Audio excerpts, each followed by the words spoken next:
Hi, good day everyone. It's Sunday, April 13th, 2025. It's like 12:15 here in Chicago. 12:15 noon. So, congratulations to Boots Ennis. He really did a great job last night. Really, really great job. He used his, height advantage. He used his arm reach advantage. He did everything right. And as far as his movement, he made that whole ring his bitch. Like, he did such a great job. And he stopped Stanionis. Was it the sixth round? He stopped him. They didn't come back out of the corner. And the thing is, like Stanionis had said he would be all gas, no brakes. He really did try to do that, but he didn't have any other plan. And he wasn't able to get inside most times. Boots was beating his ass from a distance. And when you're the shorter fighter, that can happen. Boots really outclassed him. Boots got hit a little bit, but it wasn't anything tremendous. Especially, this is Boots we're talking about. He was getting hit a lot in his previous fights many times. So, this was a huge improvement. Again, his whole ring generalship, everything. He used every advantage he had perfectly. Stanionis many times couldn't get near him. And when he did get inside, he didn't always have success. Boots just outclassed him. That was by no stretch of the imagination Boots' toughest fight. And a lot of that might be, that's not a diss to Stanionis. It might just be that Boots really did improve or listen to what his trainers told him more this time. Maybe that was it. But he did a great job. He really did. Congratulations to Boots. He got 3 belts now? Go ahead.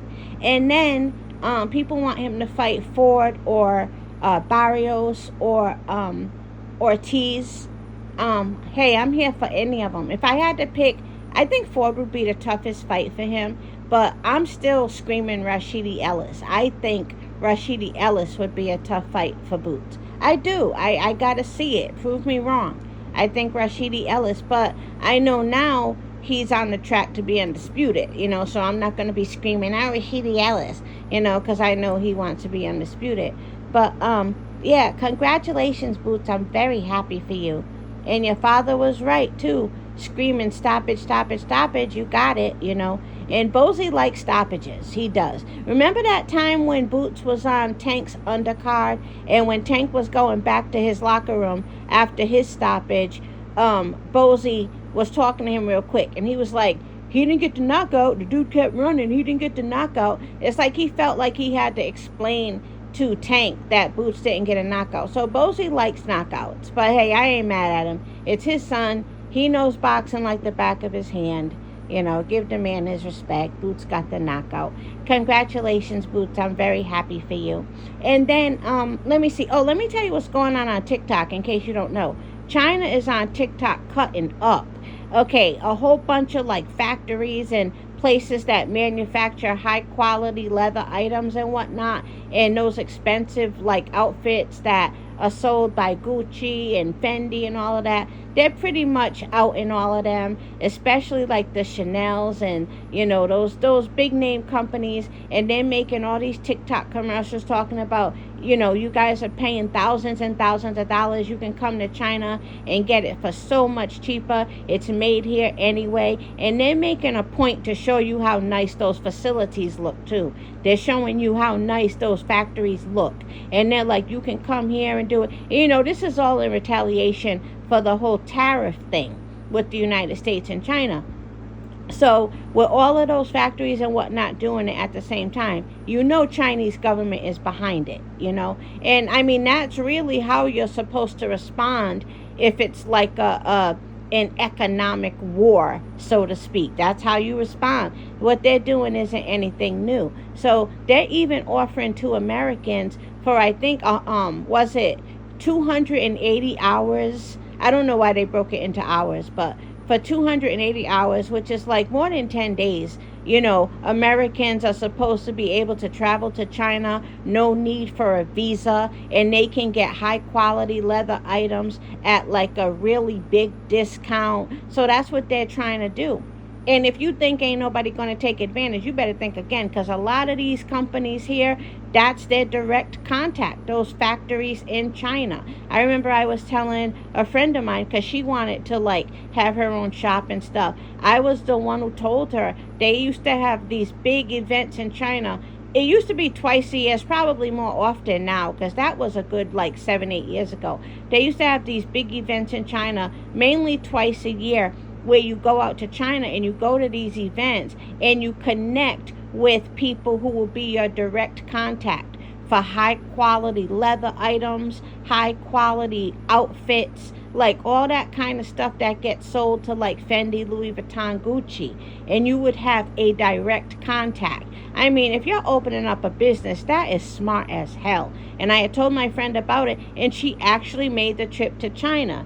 And then me and my simple self asking her, bring me back something from the Shi dynasty and from the Shang dynasty, like take photos. And she responded, well, I don't know if I can do that. You know, they might put me in jail. I hadn't even thought of that. I was like, oh my God, I am so sorry. I didn't think of that. No, don't take no photos on my behalf. Don't do nothing on my behalf. I'm thinking it's the United States, you know. So I'm asking her to like see if she can get any artwork from those two, you know, early dynasties in China where they say they were black people. I wanted that, but I'm glad she was thinking, because I sure wasn't. But she definitely went out to China to make connections with you know, those huge wholesalers, whatever. And if you're asking why didn't I do it, well, she was a millionaire, you know, so I mean it was a little different. I wasn't in a position to be doing all of that. But anyway, if back to what China is offering, that people who, you know, are into that, it really is a smart move. Go make connections. But I don't know what the United States will have to say about that. And, you know, I don't know. But that's what China is doing on TikTok. And then you got all of these broke hoes who ain't never had nothing luxury making videos talking about, oh, y'all buying all of that Chanel and Louis Vuitton. Now look, they're telling you it's made in China. It's like, shut up. You ain't never had shit. You're just happy to see somebody, you know, feel like their shit ain't worth nothing. But here's the thing. Even if that should, first of all, who didn't know that? Didn't we all know most of those items are made in China? Come on, we all knew that. Come on.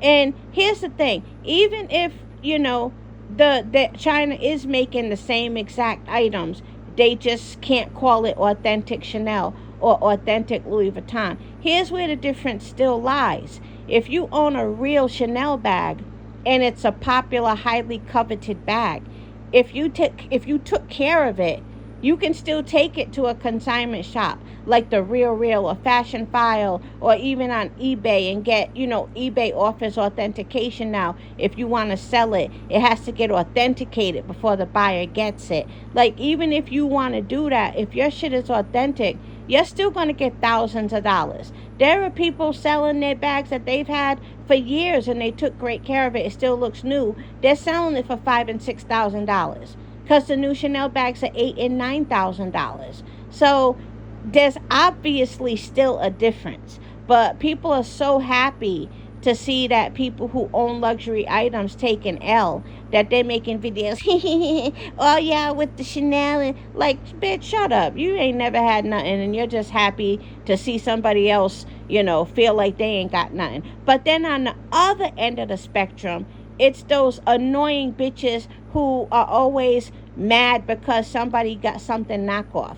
Oh, my shit is real. I would never buy from DH Gate. I would never buy from DH Gate. And it pisses me off when I see these hoes wearing fake Chanel. Bitch, you're just mad because you paid $8,000 and $9,000 and somebody standing right next to you has the same exact quality bag. Same exact quality. Maybe even better.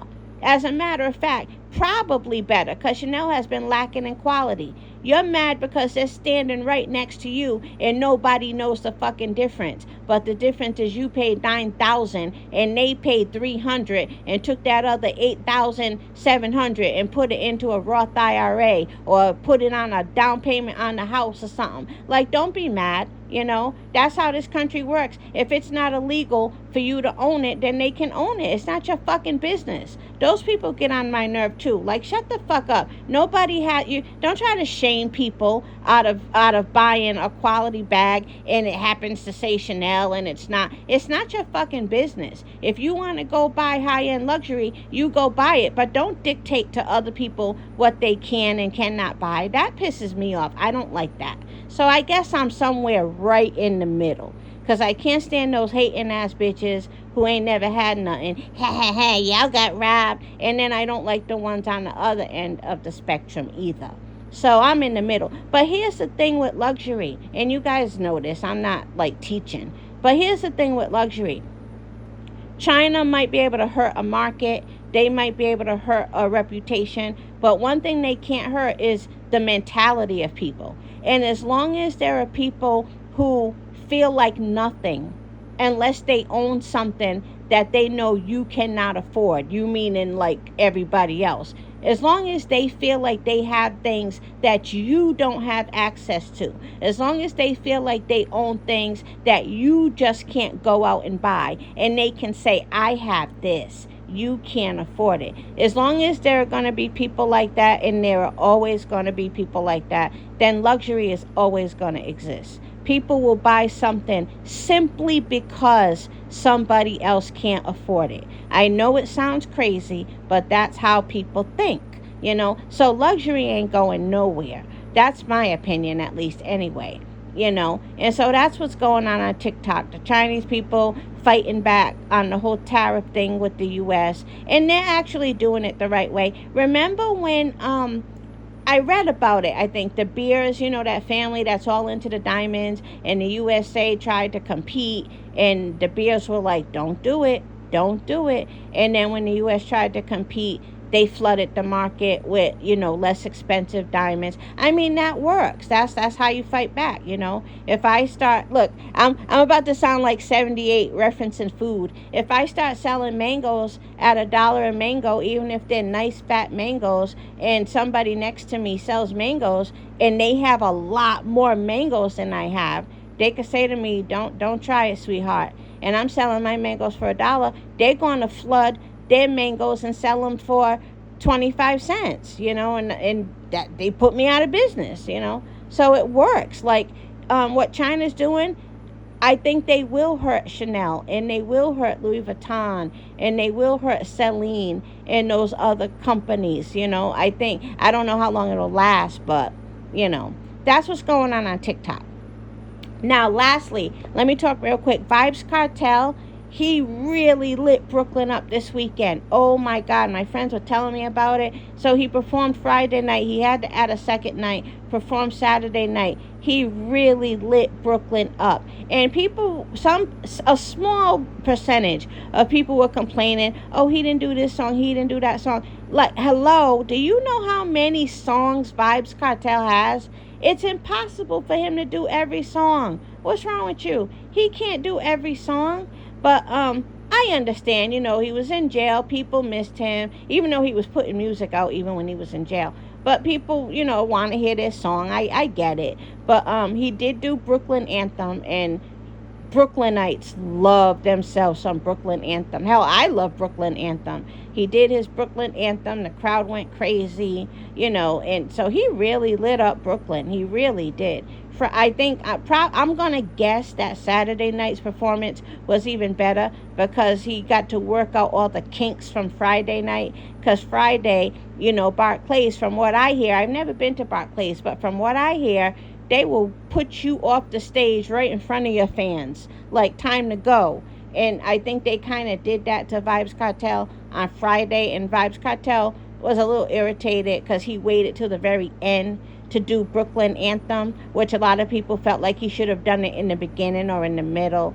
But yeah, he lit up Brooklyn. They loved it. Now he's scheduled to be in Costa Rica. That one is selling out too, because I checked.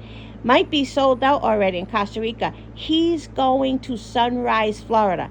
For those of you who don't know, that's pretty much Fort Lauderdale, even though Sunrise is its own city in its own right. And it's like right outside of Miami, because I used to live in Miami, and I also lived in Broward County next to Sunrise. And the thing is, That's going to sell out. Oh, trust me. Especially that place he's going. Oh, that's going to sell out. He's going to places that there are high populations of Jamaicans, which makes sense, you know. So he's going to all the places. He's going to be in the UK. Now, you know that's going to sell out. And, you know, Brooklyn sold out. Sunrise is definitely going to sell out. I actually thought about going to that one. Because I know exactly where he's going, and I think that's going to be a really, really good concert. And listen to this. AI saw that I was looking for where Vibes Cartel is going to be, and AI told me he's coming to Chicago. But listen, Chicago doesn't have any listings for Vibes Cartel coming here. So that's interesting. Is AI right? I don't know. Should I not even look into South Florida and see if he comes here? I don't know. There are a lot of Jamaicans here, especially on the south side, and then there are some like in Rogers Park also, and then there are some like outside of Chicago, right outside of Chicago, like Evanston, I think. So there's enough Jamaicans here and non-Jamaicans who like Vibes Cartel, whether they're American or Caribbean, that like it would sell out here too. I definitely think so.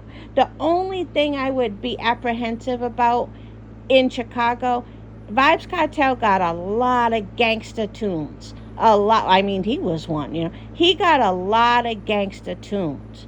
So, is he gonna like bring all the gangsters? I don't want to be in that crowd, you know. But I wonder if AI is right. Is he gonna come to Chicago? I don't know. But I would love to see Vibes Cartel. And I haven't listened to him in a while. I don't know any of his like new music. I know Fever. That's probably the newest one I know. But like I like songs like Sweet to the Belly. Which other ones did I like? I like Clark's. Everybody likes Clark's. From a War. What else did I like? Best and Formal was decent. Galphabet. I loved me Galphabet. I like Galphabet. I like Proper English. I had no business singing that song though. That song is so rude. I liked Come Breed Me. Start Well. I liked Beyonce Wine. He got a lot of hits. Are you kidding me? Oh my God, I would love to see him. If he comes to Chicago, I'll go. I'll just be careful. And those tickets to South Florida weren't even bad. Like a really nice hotel, and including flight and a car. There were packages for like $500. But his tickets are expensive. His tickets are more than Beyonce tickets. Like his tickets are like over $200. Like, excuse me, sir. I mean, you know, welcome back out of prison, but damn. He looks better, too. You can tell he's still not quite totally healthy, but he looks better. And he's putting on good performances, so I would go, because I think his performance would be excellent. But that's enough talk. Have a good day, everyone.